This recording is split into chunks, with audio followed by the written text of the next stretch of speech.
L'ancienne cabane dans les arbres vibrait de vie.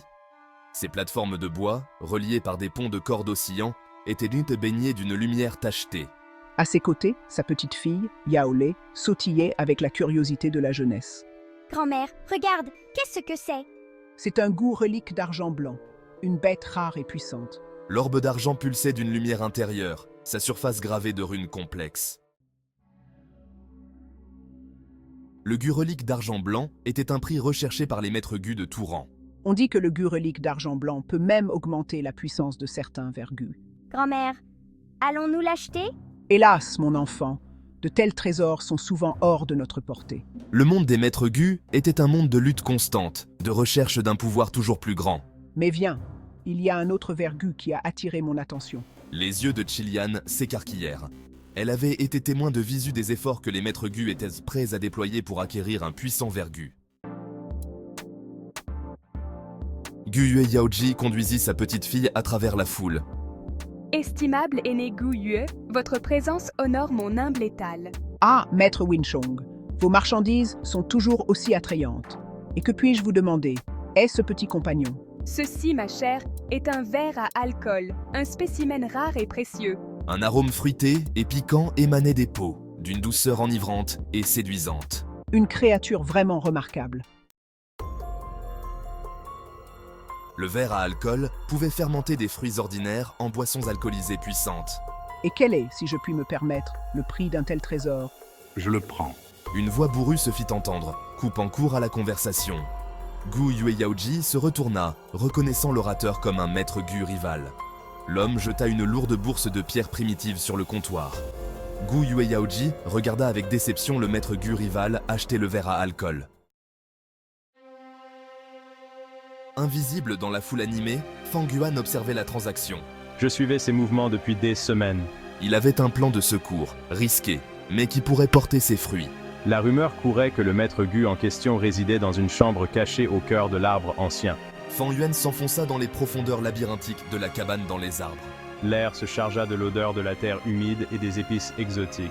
Après ce qui lui parut des heures, Fang Yuan arriva à destination.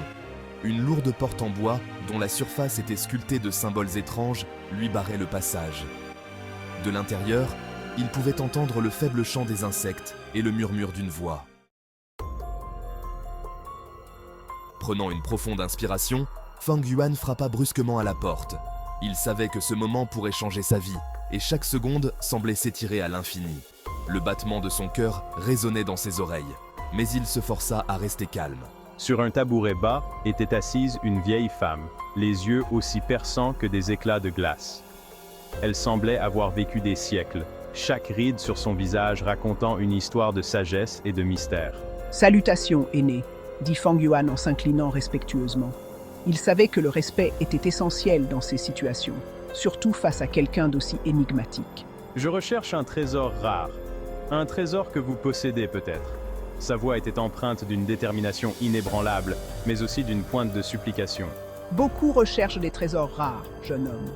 Qu'est-ce qui vous fait penser que j'ai ce que vous cherchez? Demanda-t-elle, ses yeux scrutant chaque mouvement de Fang Yuan. J'ai entendu des rumeurs concernant un verre à alcool, un verre capable de produire des vins d'une qualité inégalée. Ces rumeurs m'ont conduit jusqu'à vous, espérant que vous pourriez m'aider à le trouver. Et qu'est-ce qui vous fait penser que je me séparerai d'un tel trésor? Répondit-elle, son ton devenant plus dur. Un tel trésor n'est pas facilement cédé, même pour les plus grandes richesses. Je suis prêt à vous offrir un échange équitable. Des pierres primitives, de la plus haute qualité.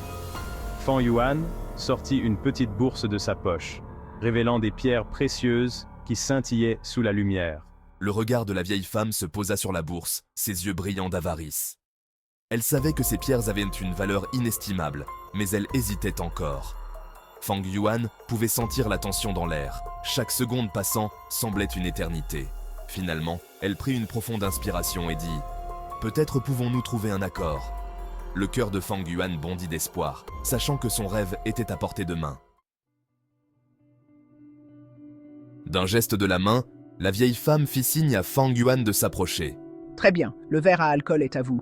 Elle prit un petit pot en argile identique à celui que Fang Yuan avait vu plus tôt. Alors que je me retournais pour partir, mon regard tomba sur une cage cachée dans un coin. Ah, c'est un gus sanglier noir. Sa viande peut améliorer la force et la vitalité. Combien? La vieille femme annonça son prix, une somme qui fit grimacer Fang Yuan. Le gus sanglier noir? Oui, ça vaut le coup. Les avantages potentiels étaient difficiles à ignorer. Alors qu'il retraversait le marché animé, les pensées de Fang Yuan se tournèrent vers la prochaine vague de loups. J'ai besoin de tous les avantages possibles si je veux survivre à l'assaut à venir. Il s'arrêta devant un étal rempli d'objets métalliques étincelants. Qu'est-ce que c'est? Fang Yuan interrogea le propriétaire de l'étal, un vieil homme avisé avec une lueur rusée dans les yeux. Ça, mon ami, c'est un gu relique d'acier rouge. Une bête rare et puissante, capable de manipuler le métal à volonté. Et le prix? Le vieil homme annonça son prix, une somme si exorbitante qu'elle fit tourner la tête de Fang Yuan. Merci pour votre temps, dit-il en se retournant pour partir. Alors qu'il se frayait un chemin à travers le marché bondé, Fang Yuan ne pouvait s'empêcher de sentir qu'il était observé. Chaque visage dans la foule semblait cacher une intention, chaque mouvement semblait calculé. Il savait que dans un endroit aussi animé, il était facile de se perdre, mais aussi de se faire repérer. Je dois me fier à mon instinct, pensa-t-il en accélérant le pas. Ses sens étaient en alerte maximale. Chaque son, chaque odeur, chaque mouvement était analysé. Il savait que le moindre faux pas pourrait être fatal. Il devait trouver un endroit isolé, où il pourrait faire le point sur sa situation et planifier son prochain mouvement. Un temple ancien, caché dans la forêt brumeuse, semblait être l'endroit idéal. Là, il pourrait réfléchir sans être dérangé, loin du chaos du marché. Le marché était une ruche d'activité, avec des gens et des vergus se bousculant pour avoir de la place. Les cris des marchands, les négociations animées et l'odeur des épices exotiques créaient une atmosphère étouffante. Fang Yuan savait que ce chaos apparent cachait des dangers insoupçonnés. Pourtant, la sensation persistait, un picotement à la nuque. C'était comme si une présence invisible le suivait, guettant le moment opportun pour frapper. Il devait rester vigilant, chaque seconde comptait.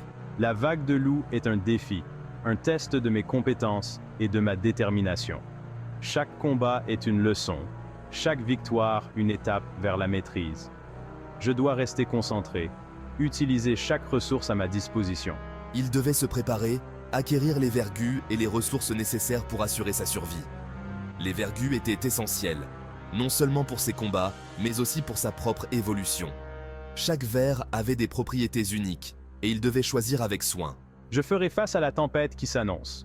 Peu importe les obstacles, je suis prêt à les affronter. Ma détermination est inébranlable et je ne reculerai devant rien pour atteindre mes objectifs. La route est longue et périlleuse, mais je suis prêt à tout pour réussir. La vague de loups était une force de la nature, aussi imprévisible que mortelle. Le verre à alcool et le gus sanglier noir sont un bon début, mais ce n'est pas suffisant.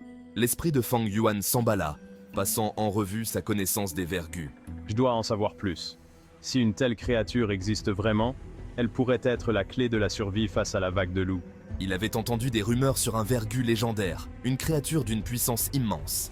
Pour assurer ma place dans ce monde impitoyable.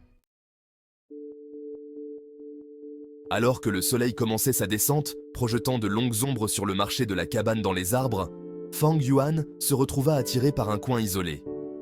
Le marché, avec ses étals remplis de trésors anciens et de créatures mystiques, était un lieu de rencontre et d'échange pour les cultivateurs et les alchimistes.